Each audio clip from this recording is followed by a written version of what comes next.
is the secret base of the Headmaster Decepticons. Only with their help can we destroy the Autobots. Look! Yes, the trainer of the beast becomes the head of the robot. Headmaster Transformers, much more than meets the eye. The Transformers. And each Headmaster Decepticon displays a readout of its power. Nothing's better than going into battle with these Transformers. Headmaster Decepticon, sold separately from Hasbro. Hello, everybody, and welcome to a very special Toy Guys Talking. I'm talking with Ryan, who is, in my opinion, deserves to be in the Transformers Hall of Fame, right up there with Peter Cullen and Frank Welker and Bob Budiansky. Ryan, you are one of the reasons why Transformers... I'm just going to give up. I was trying to blow smoke here and talk about what a legend you are for your contribution to Transformers, but you're one of the kids in this commercial that we're watching here, courtesy of Retropolis. It would be nice to see some of the kids who were in the old commercials recognized and honored, but you left a message on one of my videos and said I was in the one of the commercials, and I just want to chat with you because I think that's really cool, like to find out what that was like behind the scenes and other things you may have seen around there. So first of all, thanks for being on the channel to chat about this. And I know it was a very long time ago, so we're not expecting perfectly clear memories, but you did send me a little outline of some of your memories, so we've got those to go through too. Hey, yeah, I appreciate you having me on your show. You know, I go to these conventions, these toy conventions, just to go shop for, you know, vintage toys, and I'll mention, hey, I was in the commercial for this, a robot, and and they look at me like, yeah, pal, you gonna buy something or what? Like, all right. No respect for the Hall of Famer. Yeah, I was like, would you accept a Hall of Fame induction if yeah, if they offered? You know, I'll go to briefings and whatever, and you do these icebreakers. They're like, hey, introduce yourself and tell us something interesting about yourself as well. And so I'll say my name, and then I'll say, hey, I was in a 1980s Transformers commercial, and then they'll all look at me, and then I'll look back and go, you're welcome. And they don't care, eh? Some Wow. do. Most are, I don't know, maybe it's just so much time's gone by and it's not as... I mean, you gotta be in the right audience, I think, because like amongst toy collectors, that's a really, really cool thing. And some might even call you a Hall of Famer, but well, it's another line of collection. You know, you can collect the kids from the commercial. You know, the people who had something to do with it, and there is that, right? That's the whole point of going to the conventions and meeting some of these guys who worked on this stuff. And you know, there's Larry Hama, there's Bob Budiansky, but there's also the voice actors, and then also like what's really rare is finding someone who was in these commercials, which I think is just amazing. Now, looking at this still right here, you said you were in the Decepticon Headmasters commercial. Do you know which one is you here? Yeah, my memory has you know, it's faded a little bit, but I know for a fact I had that bat in my hand. Mind what? And then I played a little bit with the alligator, but as I mentioned before we got started here, as we rotated through these the filming, we would switch positions, but I know I had a lot to do with that bat. So is there do you know the reason why your face doesn't show up in this? So I'm assuming this isn't you doing the no somersault. Yeah, I think that was from one of the earlier '86 commercials. Yeah, and it'd be interesting to talk to him how he learned to do that backflip. But you know, it's a close-up, right? And at the time, I mean, like I mentioned, we filmed a lot of pieces. It was like, do this, do that, and the camera was back and maybe it was closer. So it was really hard to tell what was going to come out of this in the end, but it looked like they filmed the whole body, and they might have just zoomed in as they decided, you know, artistically how they wanted to do this. But they didn't tell us, oh, it's going to be a zoom in on your hand or your face or whatever. You know, they're just telling kids play with the toys, right? You would think that. You would think we're playing. See, I know that finger here. So you got that finger, right? Yeah. Is that And you? you see that yeah, because if you look at the cuticle there, Yeah. they were hollering at me because they were like, "Hey, you got to quit picking at that." And Gonna make it bleed. yeah, so they were, What? you know, so I know that hand, right, as I mentioned. We've got an identifier. Anyone who Yeah, doubts this is actually yeah, Ryan. that's it. There it This is. well, you know what they say in the wrestling business is red equals green. So if you had kept picking at that and Yeah, actually bladed yourself, basically, like they say in wrestling, red equals green, uh, people would have been wondering, like, why is this finger bleeding playing with yeah, these toys? yeah. Well, so, coming into these commercials, and I can, kind of tell you how we got into it, but at the end of the day, this was the 80s. There was no material, or at least it wasn't readily available to give me a sense of what happened, what is editing, what is special effects, what's the difference between digital or practical effects. Um, so when you get these instructions as a kid to do something, my brain at the time didn't go, okay, well, if I do this, it translates to what you see here on the screen. There was Hmm. no concept of that, I, I call it the science of acting, the science of filmmaking. Like no Mhm. one can just walk into a movie and do what Hollywood actors do. There's actually a science to facial expression, also body language too. Actors move on camera in a way that you don't actually in real life, and it looks so cool on camera, and it looks hokey and silly sometimes when you're standing beside the camera watching it. Like, well, this guy looks like a doofus. What's he doing? And then you see the footage and you go, whoa, this guy's John Wayne reincarnated. Right. So yeah, as a kid, I like can't imagine what that would have been like, a director telling you do this, do that, and a child just sees new toys that aren't out yet Right. and wants to like play with these toys and tell his friends, like, I got to play with these new things called Headmasters. Yeah, it was some of the kids I was with at the time. Some of them had done a commercial prior, and they were like, "Yeah, I got to keep one." I don't know if they were lying, No, kind of like a hoverboard but it's in the attic. I've got a hoverboard from Back to the Future. I Well, would show it to me. you know. maybe. Well, you know what? My first inkling is that's can't be true. But then again, this stuff, if it was out early in Japan, it wouldn't have been that big a deal. Well, I didn't believe it because after handling these things, they weren't playable. Yeah, that's one of the things you mentioned in your message. Like these aren't the actual store shelf Yeah. drop tested toys. They're basically movie props that you had to be careful with.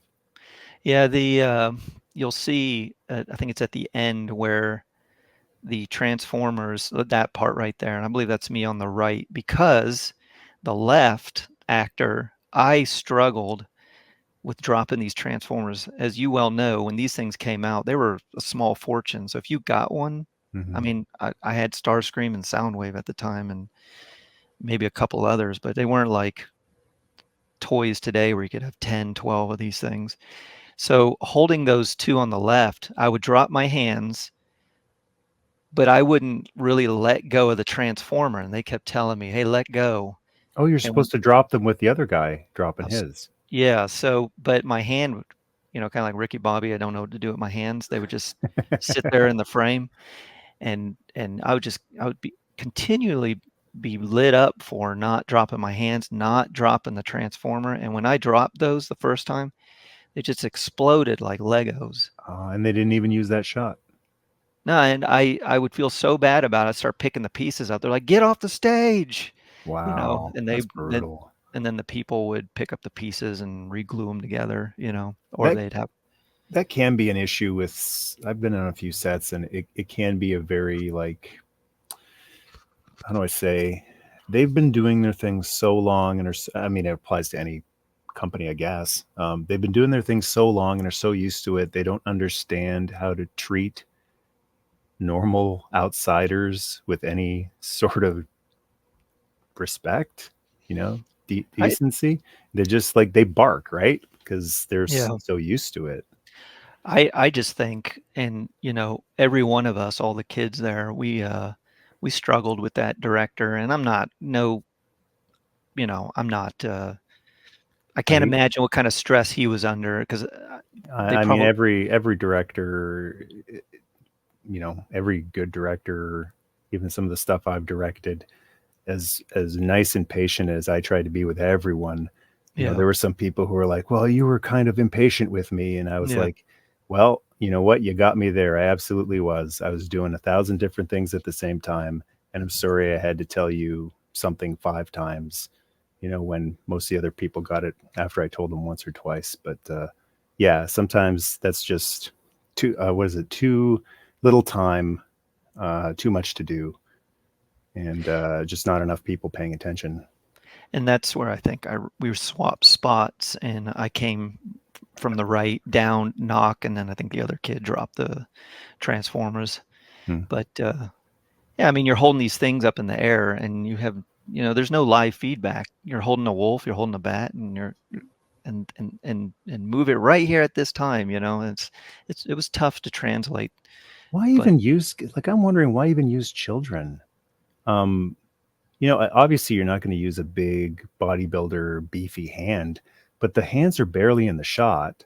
Why not use like some guy with small hands, or even women, with smaller hands, and kind of fake it? Because if there's no kids, earlier commercials would show it's clearly children. It's a full shot. You can see the face, and they're smiling and laughing and happy, but you can't tell these are kids other than small hands. I don't think these were the only shots they took. So there might have been, again, when they went to the editing, they were like, hey, let's do this. Let's zoom in. I don't know if they storyboarded it, but I mean, you'll see in some of those other commercials where there's lots of hand action, and then every now and then you'll see a headshot of a kid or looking really serious. Transformers. Yeah. And as I mentioned, it was a group of kids. They pull us back there 2 at a time or so. And I don't know what the other kids were doing, but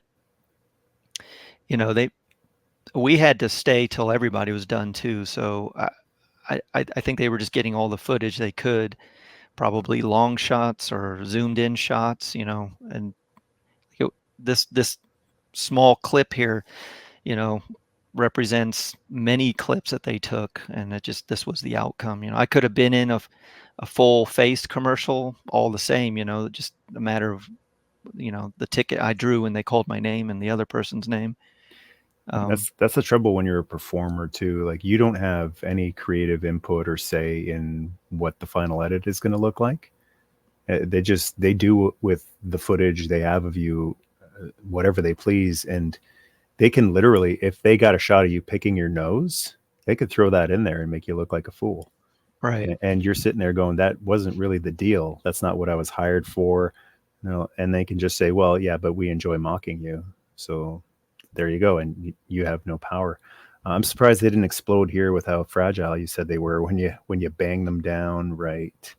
Yeah. When they fell, they just, Boom, they just right there. And you give it a pretty good impact there too. Yeah. Well, yeah. And Holy this particular scene here was PTSD for me, because I didn't want to do this anymore after this was done, and as simple as these movements were, it's like, that's it. That's the end of my career. Check out Mindwipe's wing here. It kind of wobbles. I'm wondering if you're almost breaking them apart here. Yeah, I'm not sure. There was so we were looking at the stage here, and this stage was 2 pieces. It was like a stone environment, and then in the middle had like a turntable, kind of like that one you use when you showcase a toy, right? The smooth Raoul. And this is where I can tell you that I know they did different things, because I can remember that whole set rotating and them filming that, but you see no rotations here, right? So there were a lot of other clips taken, and then you're looking at the stage, and the camera would be at our perspective, of course. And if you notice in this commercial, there's that purple flicker, and that's, yeah, I was just about to ask you, because you mentioned that in the note. Yeah, and for years I would kind of think about this experience, and there was they do action, and there was this Jacob's ladder, this giant I don't know if it was giant. It was giant to me at the time, right? Two Mhm. poles, and be this electricity, this purple electricity just popping, and it was so loud. And they brief you, this is what you're gonna do. Okay, that sounds easy enough. Action, and all of a sudden it's like pa pa pa, and you're just thrown off What from that. for? It So it was a practical effect. You see the lightning in the look at the yeah. rope. Yeah, they're It sounds crazy to do that though. Like they want flickering lights, just flicker a light. Like to yeah. have the It thing popping and startling it children. was incredibly intimidating and again, I had no idea why they were doing that, and but It's it was nice to see in YouTube. Oh, that's what it was. Oh, I get it. mm, it sounds like a lot more thought went into this than a 30-second toy commercial that like also had to include some animation because at the beginning here, there's this shot here. So it's not even 30 seconds of the director's footage that's going to be used here. What are we, about 5-10 seconds in before we even get to the shots of the kids playing with this stuff. Yeah. It sounds like it was overthought and none or few of the ideas got to be incorporated. We don't see that rotating No. stage you mentioned, the popping and crackling. Like this could have been simulated with simply like a spotlight, just turning a spotlight on and off, or passing something in front of a spotlight to give that same effect without the noise, and Yeah. sound disruption. It looks fine, but I don't think it was worth the price. Well, again, they were filming a lot of things, as I also mentioned, and I don't know what I was doing coming off stage or whatever it was, but you saw I saw your Fortress Maximus Mhm. bit there, and I saw that exact Fortress Maximus because I saw him in a room, or I don't know what they were doing with him, but I'd never seen a Transformer that big before, and again, didn't know what it was. Yeah, no one And had. That was they broke the mold when they made him 2 feet yeah, tall. but he was here during this time, and a lot of other Transformers commercials. As a matter of fact, I was mentioning to you, what was that toy line? Sky Air, Commanders? no, Air Air Raiders. Raiders. Air Raiders. Yeah, Yeah. that stage was to the right of this stage. And they weren't doing anything at the time. And of course, I didn't know what an aerator was or what this stage was for. But I remember seeing the No stony one environment. sorry, no one knows what air raiders are to this day. Yeah. But it was what stood out to me were those silver roads. I remember thinking, wow, I'd love to have a playset like this at the house. Of course, it was huge. And you'd crawl, it was a giant table, so to speak, and you'd crawl under it and pop out the holes at the bottom where they would film it. But they weren't filming at the time. But I do remember, air raiders, and then there was this. And, as I mentioned to you, this was all filmed in the Netherlands. Mhm. And my dad was stationed there at the time, and I talked to my mom about it, and the community there, they were tight knit. Kind of, you ever seen the movie The Burbs? They're all looking out the window and what's going on. Oh, So yeah. they're all talking to each other, and they hear Hasbro was here filming, and you could go, take your kids to go interview. And I did 2 interviews for this, and I'm pretty sure GI Joe was involved because I would go to this room, talk in front of a camera, talk like what we're doing right now, and then they'd want me to do phrases. And on this first one, they would say Yo Joe, and I'd go Yo Joe, and they're say it really loud, Yo Joe. And so I did that, and I wasn't initially called for a commercial, but I went back, and I don't know if it was a second call or if mom just took me back to try again. But I was determined this time, and I had some practice now, so I knew I was going to scream Yo Joe to the top of my lungs. And I did that, and they ended up selecting me to come do some Transformers stuff. But yeah, I made 150 guilders. That's 130 1980s dollars. I don't know what that translates into, I'll buy but a couple headmasters at the time. Actually, I that didn't would have bought you Fortress Maximus. I didn't see a dime of it. No way. I think I got a box of Constructs, I didn't think anything else of it, But, I appreciate the experience now, reflecting on it. And I was really frustrated. We were all frustrated with the director. I have nothing bad to say about the person, of course, but at the time, we were upset. And side story to that, I remember, we had to wait a long time. So do your thing, wait, do the thing, come back, wait. Hurry up and wait is basically the rule for all filming. Hurry up and Right. wait. And there was no Bring a go book. home early. One of the first sets I ever went on, and I was excited too, right? I've never been on a movie. This is exciting. I was a kid, like a teen, late teen. I was so excited. Oh, we're gonna go film a movie. This is gonna be super exciting. And this guy tells me, who had been doing it for a while, he said, "Bring a book." And I'm like, "Are you serious? Don't you get in trouble?" He's like, "No, bring a book."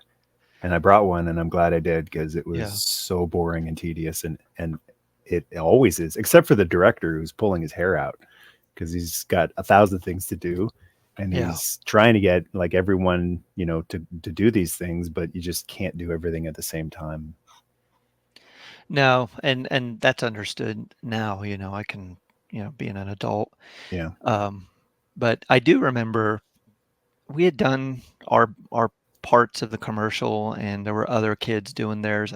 Heck, they might even done Fortress Maximus that day. I don't recall, but so there was a group of us, and one of them was like, "Hey, let's sneak out of here," and I can't remember the layout of where we were hanging out, but we could walk around a little bit, not necessarily where the filming was going, but in the back, and like the Breakfast Club, right, where the kids are sneaking above the ceiling, trying to get out.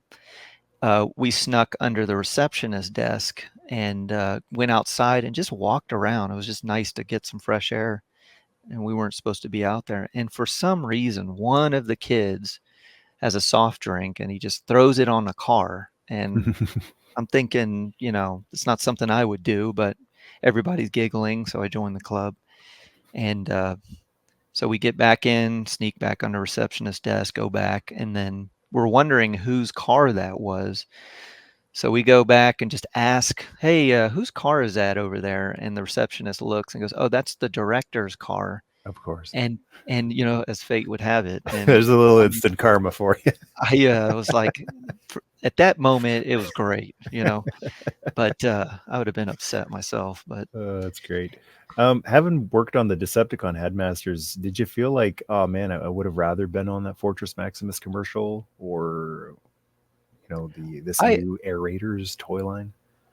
Not at the time. I didn't know what the outcome of this was. For all I knew that, hey, you would see me, you would see all these things happen. But looking at it now, I wish it would have been something where it showed me myself, my face, like some of the other kids got. Just to look back, but a little time capsule, right? Yeah, I'm glad to be talking about it because, as I mentioned, my memory's fading on this stuff, so it's like less and less to talk about. But it's nice to say that, hey, these things take work. You're not playing with toys, and it was a challenge to do for a little kid. When I say tedious, what I mean, like the repetition, and you would know all about that just from even having done this all that many years ago. It's repetition, and again, people who don't have any experience with filming don't realize that. They think it's all one take, and it's actually like everything you see in every show and movie, they said it 3, 4, 5 times. And then there's different angles too. So let's get the close-up, let's get the medium shot, let's get the long shot, and it's just over and over. And a lot of people don't realize the mental discipline it takes to be any type of performer, because you need to be able to say your lines over and over without losing your mind. And it's actually like, it's an issue. Like some of those tantrums you hear on set, and even just the restlessness that you guys felt as kids. Like if I was directing a bunch of kids, I'd like to think I'd pick up on the restlessness, because I got a husky, and our husky is really well behaved. and we get asked, oh, when you leave them in your house all alone, people are surprised to hear we leave them in the house when we have to step out for a bit. And they're like, really? Like, doesn't he just wreck everything? And we say, no, he doesn't, because he gets a few walks a day. As long as that energy has an outlet, then a dog is fine, and so are people, so are kids, right? So I'd like to think if I was working with kids who were clearly restless, I'd be like, hey, you kids want to hit the playground for a couple minutes, or, as rushed as it may be, you can have angry, unhappy performers. It will hurt the end product. So you need to be able to work that. I mean, even ducks flap their wings, like when they have too much pent up energy from arguing. So you have to just get out there and move around.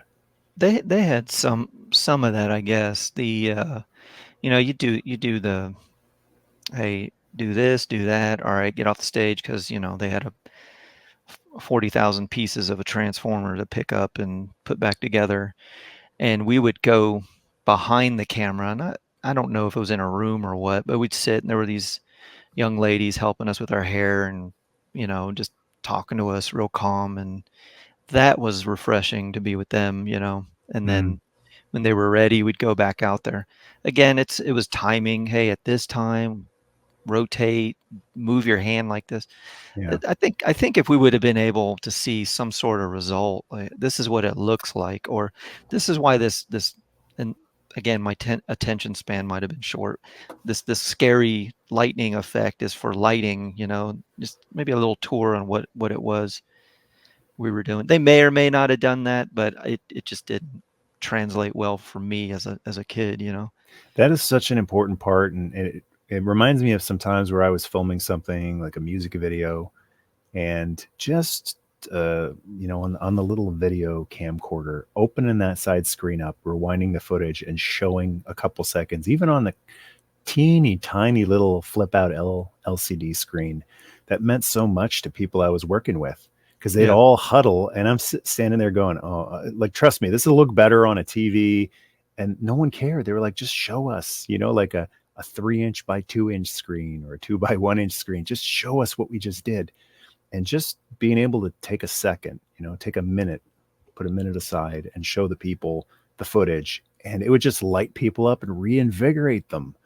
And that's so important when you're filming. I haven't filmed anything in quite some time, but it's important to keep the spirits up. You can't treat people like machines and expect something special to come out of it. You have to keep their enthusiasm up. And sometimes when you got no energy and enthusiasm, all you can do is just show them the footage, and they'll be like, oh, that does look good. Cool. Yeah.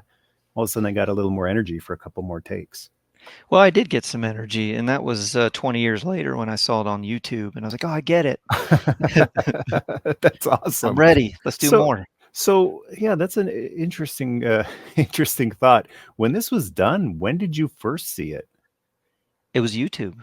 I never saw this back in 87? I never saw it. So I mean, I was in the Netherlands at the time. As I mentioned, my dad was stationed in Soesterberg. Oh, And really? so Hasbro came into town. We did the interviews or the auditions, got picked up, did these things, and I think it was just shipped back to the States. And I wasn't in the States at the time to witness this release of Transformers.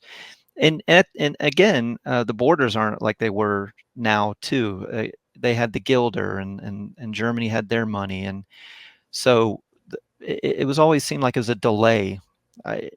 If you were at this year of GI Joe, we were behind a year. So at those times, it's a little different now. But I never saw this, and eventually we got back to the States. And I had seen some of this stuff on the shelf, but if I'm not mistaken, it was already played out, right? People had already, it was the leftover kind of stuff. So yeah, it was interesting because I remember we had done this, and at some point we were going back to the States, and I was telling you about the Soundwave Megatron thing, and where they thought, Megatron had come out, and he was a gun, and when we'd go through customs, I had to transform Soundwave Yeah, make sure he wasn't a gun, and because they were going to take Soundwave from me. And again, it was like one of 3 Transformers at the time, so that couldn't happen. But I remember we were going back to the States, and I had a comic book, and I was looking on the back, and you remember those action figures? I think they were called Corpse, or they were the G.I. Joe Oh yeah, the core. Leonard's the core. Core. Yeah. Yeah. They had them back there, and it was like you could get 3 for the price of 1 G.I. Joe or whatever. And it had this symbol on there. It said Kmart. And I said, "Hey, Mom, what's this store? This just says Kmart." She's like, "Oh, that's in America." I was like, "When I go to America, I want to go to Kmart." That was I and that I just could not wait to get to Kmart and buy some of those, because they weren't in the Netherlands. They hadn't come out, and so I wanted to go to the state. It's the first time I saw Toys R Us. So I just couldn't believe it. Mm-hmm. We had all these little toy shops in the Netherlands back in the 80s. Kmart was great. I loved it. Great Yeah. cafeteria. But yeah, I never got to see this stuff, or even have a chance to buy it. By the time, again, when I got there wasn't a whole lot of that stuff left over. Did you get to do this? Smash the head in? Was that one of your shots? Let's check the fingers. It's not the highest quality. Yeah, I don't think that one's. No, this one isn't me. I can kind of tell. That's the other kid. Okay. But when you were doing the thing, like, do you remember being able to actually work the Headmaster gimmick? I remember doing that because those little power readouts would happen. And I just thought that was the coolest thing, that right there. Yeah. I remember that function, but I may have done the head thing too, but you can imagine trying to get that snapped in there real tight, like you see the kid do. I mean, with the official one that they released in stores, I've done it in some of my videos. I've tried to smash it in there actually to recreate what we see in these commercials. It's tough to do. Sometimes what I end up doing is it's already in there and I pull it out and I reverse the footage to make it look like I'm smashing it in. I think I see that. I was watching the Visionaries commercials, and it was like they would like put the staff in and stuff. I was like, how are they doing that? Yeah, it's hard. It's hard to do. Like, boom, look at that. I wonder if that's reversed right there, because that's right in there, and it is. I think it is. When you look, it might be. I was thinking about that the other day. I was like, how? It's too precise. It is, and you'd have to do it like 10 takes to get that, maybe 20, or you can do it one time, pulling it out and reverse the footage. Yeah, but wouldn't the chest mechanism do? It's affected by the head. The head has pegs in it, so as the posts. Oh, I see. So it just returns the. Yeah, when you pull the head out, it goes back to 0. They had to have reversed it. That would be my guess, because I remember trying to do it. Yeah, in all the Headmasters videos that I've done, like just smash it in there and put the little electricity effect in there, kind of to mimic the blue lightning effect you talked about here. And I wasn't getting it. Like, it was going in crooked, or it was hitting the top of the body and then sliding in. It didn't look smooth. I'm like, how did they do that? How do these children get this head to go in there so perfectly? I have no memory of doing the head like that. I just remember the This one might be in normal forward motion and not reversed, because he pulls it down. There's nothing really wonky looking about that. Sometimes you can tell if someone's been reversed. It just doesn't look as natural. But this one, that's hard to tell. Yeah. Yep. So, yeah, this, for me, there was the left, the actor on the left. I think I switched to the right and did this, and we were done. We're done. It's over, Did you have any friends to go hang out with the next day at school and say, I just played with the new Transformers that aren't out yet? It seemed like, not necessarily at school, but I remember there were a lot of kids, and because I lived on base housing at the time, and we called it the Apollos. And it seemed like there were a lot of kids that were doing this stuff. So it was just normal. Hey, I did a commercial. Nobody was impressed. I think a lot of us had done these things. So you would have been talking about the Decepticon Headmasters, and then the kid you're talking to is like, big deal, I played with Fortress Maximus. I'm like, I don't even remember us talking about it even at the studio. Like, we just did it and left.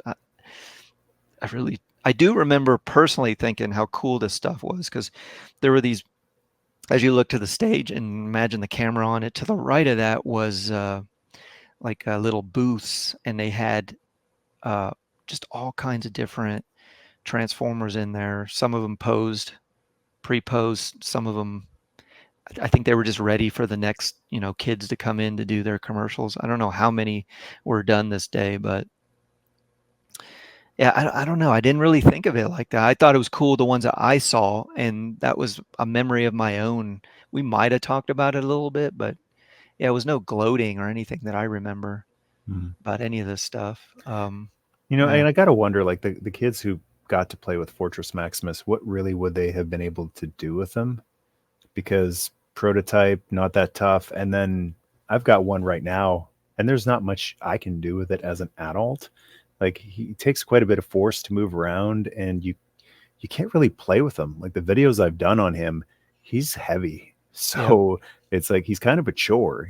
He's more of a chore than fun sometimes. So I can just imagine kids standing around Fort Max, but not really getting to do much with him. Yeah. Hard to say. It's more of a statue than a toy. Cool toy though. Oh To yeah. look at. Yeah.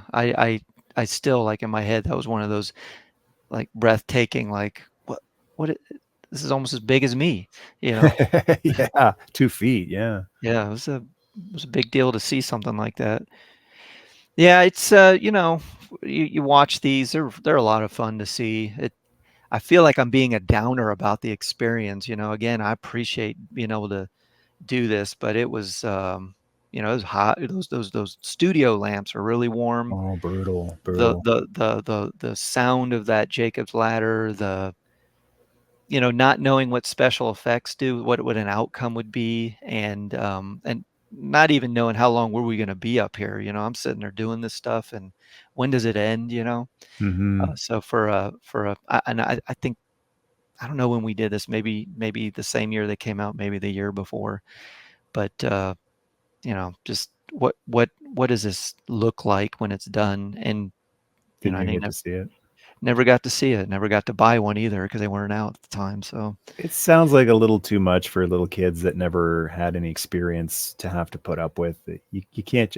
And luckily today it's a lot better. I'm sure they're not subjected to that kind of stuff today anymore.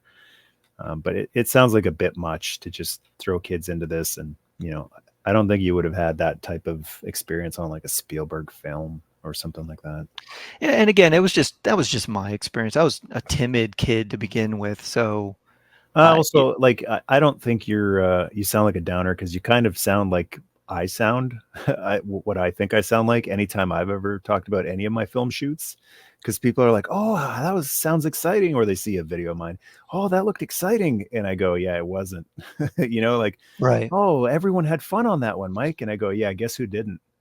Like the guy Yeah, who has, ask James Cameron how much fun he had making any of his movies.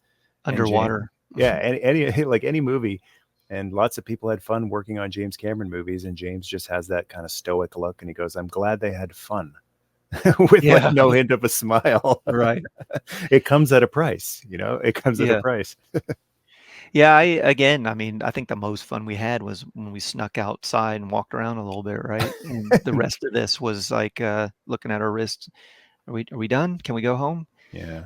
Yeah, it's like any shoot. It's you think it's all glitz and glamour, and it's actually just tedious and repetition. And like I said earlier, you need that mental discipline because it will just, like when you hear Christian Bale go off, with his little on Yeah. set rant and stuff. They release stuff like that, and people go, "Oh, what a jerk he is," and I hear it and I go, "No, that's a guy who's repeated the same thing too many times in one day, and he's just kind of lost track of what's real and what's not real anymore." I Sure. call it being lost in the character. Like, dude, you blurred the lines and you don't know who's John Connor anymore and who's Christian Bale. Mel Gibson, some of those leaked phone calls that got released on him too, and he sounds so enraged, but I hear those little clips of him anyways, and on all the news stations and stuff, and I just think that's a dude who's been screaming on set in character as Martin Riggs in Braveheart for too long, and he has forgotten that that's not how you behave in real life on the phone. Like he can't shut it off is basically what I'm saying. He's living the gimmick. Like some wrestlers have a problem with that. They never stop living the gimmick. So that's another danger with performers. Like you have to understand when the camera is off and the lights are off and you're offset, you need to go back to just being a normal dude. Like you cannot be screaming and growling and behaving like a larger than life on camera personality. It has to be a fictitious character that you're portraying. And then when you're away from that, you just need to be just a regular person. Yeah. I didn't have any of those problems with this, but you didn't have any kid who had like the big ego, smoking the stogie and the sunglasses, and this is my 4th commercial this year. And he may have been there. I mean, I didn't experience him, but I just wanted to go on the record what that purple light was, get it documented, because take it for granted, that flash. So did you say you go to some of the like Transformers specific conventions?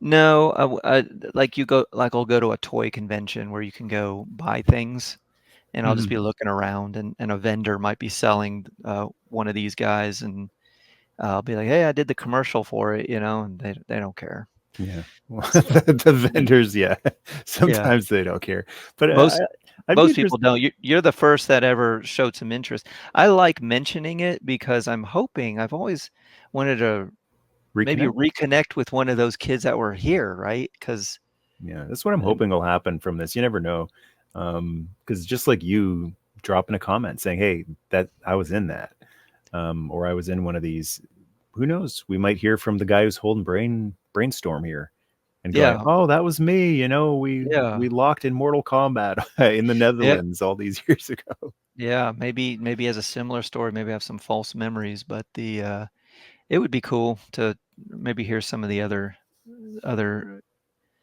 kids at the time, their experience from it. They may have had a blast, so I don't know how likely that is to happen, but let's put that out there. And if anyone's watching this, drop a comment here, or if someone knows someone who is in one of these, let's see if we can make it happen and have a reunion on here and talk about the good old days.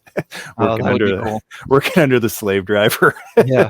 Maybe get the director if he's still around on here. Oh my goodness. He'd be like a Kubrick type of guy. I was trying to make art and you children were just throwing drinks at my car. I told you you'd be nothing and you're nothing. I told you you'd never work in this town again. Again, I can't imagine what kind of time crunches he was under. Yeah, we're just having fun. Yeah, of course. God bless him. And thank you so much for coming on and chatting about this. This has actually been a lot of fun for me, just to hear the little details about this type of stuff. And I know it was a long time ago, and you don't remember clearly, but just to go through this with you, and those are your hands there. You're remembering, like, don't break it. That's such a weird thing for a kid to be thinking when you're supposed to be playing naturally with these toys and enjoying them. Don't break them. Don't break them. Just let it go. And yep. Hey, I appreciate you having me on too. It's nice to kind of go back in time, and that's one reason why I come back to watch your show, because it kind of brings you back, to the past, and just kind of relive it a little. I appreciate that. Thanks so much. Is there anything that you wanted to plug before we sign off here? No, I just, enjoy life, have a good time, and know it's short, so get all you can out of it. Sound advice. All right. Thanks a lot, Ryan. Really appreciate it. Thank you. And thanks everyone out there for watching. Till all are fun.